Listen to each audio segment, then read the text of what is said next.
નમસ્કાર વિદ્યાર્થી મિત્રો, ધોરણ 6 અંગ્રેજી ગ્રામર એન્ડ કમ્પોઝિશન તેમાં આજે આપણે જોઈશું ભાગ નંબર 3 ધ પ્રેપોઝિશન. પ્રેપોઝિશન એટલે નામયોગી અવ્યય. પ્રેપોઝિશન ક્યાં વપરાય? અમુક વ્યક્તિ, વસ્તુ કે પ્રાણી જ્યાં છે તે સ્થળનો નિર્દેશ કરે છે. અહીં આપણે 6 પ્રેપોઝિશન ભણીશું. ઇન એટલે કે અંદર, અંડર એટલે કે નીચે, બિટવીન એટલે કે વચ્ચે, ઓન એટલે કે ઉપર, નિયર એટલે કે પાસે, અક્રોસ એટલે કે પેલે પાર. વેર એટલે ક્યાં. અમુક વ્યક્તિ, વસ્તુ કે પ્રાણી ક્યાં છે તે જાણવા માટે વેર વડે પ્રશ્ન પૂછવામાં આવે છે. થોડાક ઉદાહરણ જોઈશું. વેર is the bird? The bird is in the cage.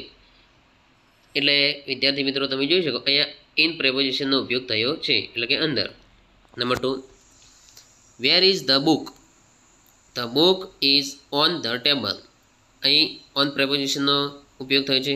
On એટલે ઉપર. આગળ જોઈશું. Where are the cows? The cows are under the tree. મિત્રો અહીં અંડર પ્રેપોઝિશનનો ઉપયોગ થયો છે. 4, where are the women? The women are near the well.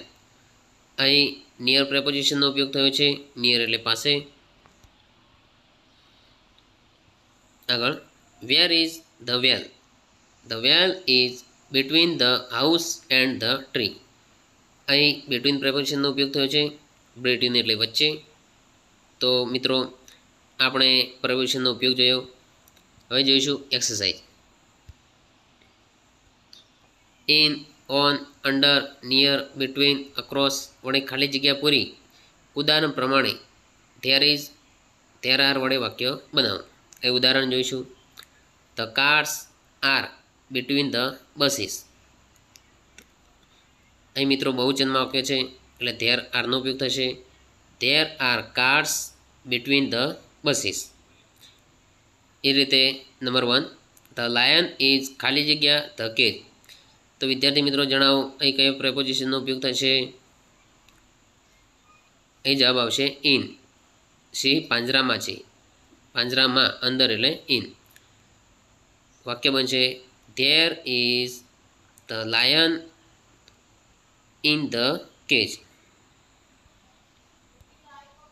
Number 2, the elephant is ખાલી જગ્યા ધ ગેટ. વિદ્યાર્થી મિત્રો અહીં હાથી ગેટની પાસે છે એટલે પ્રેપોઝિશન આવશે નિયર. વાક્ય બનશે there is an elephant near the gate. Number 3, the women are ખાલી જગ્યા ધ ટ્રી.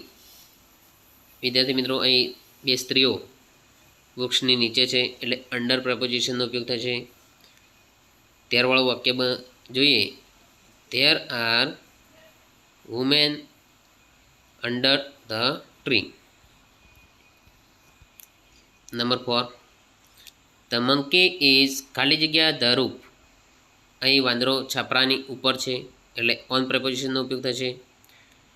ત્યારવાળું વાક્ય there is a monkey on the roof. Number 5, the table is ખાલી જગ્યા ધ ચેર. મિત્રો એ તમે ચિત્રમાં જોઈ શકો છો કે ટેબલ બે ખુરશીઓની વચ્ચે છે એટલે બિટવીન પ્રેપોઝિશનનો ઉપયોગ થશે. ત્યારવાળું વાક્ય બનશે there is the table between the chairs. Number 6, the flowers are ખાલી જગ્યા ધ વાઝ. મિત્રો અહીં ફૂલ એ ફૂલદાનીની અંદર છે એટલે ઇન પ્રેપોઝિશનનો ઉપયોગ થશે. ત્યારવાળું વાક્ય બનશે there are the flowers in the vase. તો વિદ્યાર્થી મિત્રો આ રીતે વાક્યો હવે તમને આવડી ગયા છે. તો વાક્ય નંબર 7, 8, 9, 10, 11, 12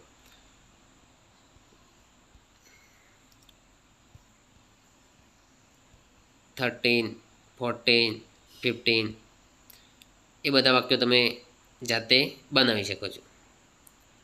થેન્ક યુ.